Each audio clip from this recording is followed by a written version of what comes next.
Hey, this is ShawNshawN. I'm just finished this painting, and I started out with kind of, well, I want to do this kind of triangular design. It was really funny at the beginning. It started as a cross, and I was like, oh my god, I just did the Confederate flag. I better cover this up in the South, right? But yeah, I kind of cut into that with the blue at the final part, and I added in this really light purple to contrast the blue to this, and as well the red, so that would kind of cross.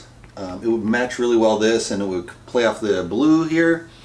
Yeah, it looks kind of like a Scottish kilt. So hopefully you guys like it. I like the colors, the complexity, and it was interesting to try to stick to just one particular